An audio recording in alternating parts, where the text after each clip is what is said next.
سرکار بغداد رضی اللہ تعالیٰ کو اللہ نے یہ شان عطا کی ہے کہ غوث پاک فرماتے ہیں جو مجھ سے محبت کرے گا، یعنی جو میرا مرید ہوگا، میرا چاہنے والا ہوگا، اس کی قسمت میں، اس کی تقدیر میں اگر کوئی برائی لکھی ہوگی، یعنی اس کی قسمت میں کوئی برائی لکھی ہوگی، تو میں اس کی مصیبت کو خواب میں دکھا کر اس کو حقیقت میں بچا لیتا ہوں، یعنی میں قسمت بدل دیتا ہوں، غوث پاک فرماتے ہیں۔ اس سلسلے میں بس وہ واقعہ عرض کر کے اپنی گفتگو کو تمام کرتا ہوں، اپنی گفتگو ختم کرتا ہوں کہ حضور غوث الاعظم دستگیر کا ایک مرید تھا، اور اس نے خواب دیکھا کہ اس نے ایک رات میں الگ الگ 100 عورتوں سے زنا کیا، الگ الگ 100 عورتوں سے زنا کیا، اور جب وہ بیدار ہوا تو چونکہ خواب میں جو اس نے زنا کیا تھا اس کا اثر اس کے کپڑوں پر موجود تھا۔ میں حیا کے پردے میں عرض کرتا ہوں کہ خواب میں اس پر جو اس نے کیا تھا اس کا اثر تھا، تو وہ اٹھا، غسل کیا، اور فجر کی نماز میں وہ قادریہ مسجد میں آیا۔ ابھی بھی سرکار غوث پاک کی مسجد قادریہ مسجد موجود ہے، الحمدللہ مجھے اس میں نمازیں پڑھنے کا شرف حاصل ہے، الحمدللہ سرکار میرے غوث کا کرم ہے۔ تو ابھی بھی وہ مسجد موجود ہے، وہ نماز پڑھنے وہاں آیا، اور جب وہ وہاں نماز پڑھنے کے لیے آیا سرکار غوث پاک کی مسجد، تو آپ نے سلام پھیرا، فجر کی نماز مکمل ہوئی، تو آپ نے اس سے فرمایا کہ کیوں پریشان ہے؟ اس نے کہا حضور ہمت نہیں ہوتی میں بیان کروں۔ فرمایا کہ میں بیان کرتا ہوں، تو نے خواب دیکھا ہے نا؟ جی، 100 مرتبہ زنا کیا، اسی سے تو پریشان ہے۔ تیری قسمت میں اللہ نے یہ بات لکھی تھی کہ تو 100 عورتوں سے زنا کرے گا۔ جب میں تیری تقدیر پڑھ رہا تھا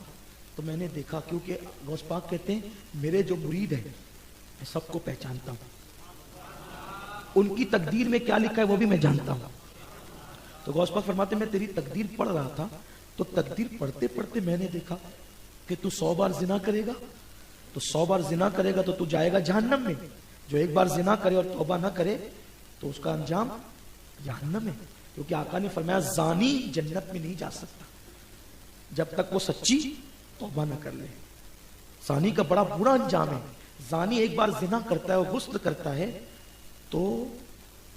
اس کے بدن سے جتنے قطرے ٹپکتے ہیں، ہر قطرے سے شیاطین پیدا ہوتے ہیں، اور وہ شیاطین گناہ کرتے رہیں گے قیامت تک، اور وہ سارے شیاطین کے گناہ کی سزا اس کو ملے گی جس کے زنا سے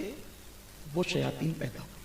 اب ایک دو شیطان اگر قیامت تک گناہ کرے تو بھی ہم برداشت نہیں کر سکتے، ان کے گناہوں کے عذاب کو۔ پانی کے جتنے قطرے گرتے ہیں،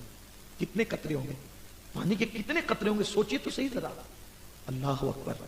اسی لیے اللہ تعالیٰ ہر مسلمان کو بچائے، اور اگر کسی سے ایسی حرکت ہو گئی ہو اللہ اس کو سچی توبہ کی توفیق دے، زندگی بھر اس کو رونا چاہیے اور اللہ کو منانا چاہیے۔ تو غوث پاک فرماتے میں نے جب تیری تقدیر پڑھی کہ تو نے 100 مرتبہ زنا کرنا ہے، اب جب تو زنا کرے گا تو جہنم میں جائے گا، تو میں نے سوچا کہ میرا مرید زنا کرے اور جہنم میں جائے، تو میں نے کیا کیا، اللہ سے عرض کی کہ اللہ تو نے تقدیر لکھی ہے نا، ایک کام کر کہ اس کو تو خواب میں بتا دے،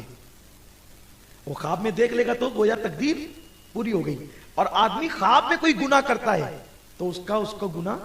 نہیں لے، بھئی آدمی خواب پہ تو آدمی کا کنٹرول نہیں ہے۔ تو غوث پاک کہتے ہیں میں نے دعا کی، اللہ نے میری دعا قبول کر لی، اور پھر کیا ہوا، جو تیری تقدیر میں تو نے حقیقت میں زنا کرنے والا تھا تو میں نے تجھے وہ زنا خواب میں دکھا کر حقیقت میں تجھے بچا دیا۔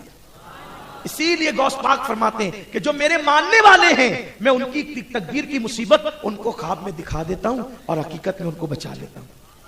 دیکھا، یہ سرکار غوث الاعظم دستگیر کی شان ہے۔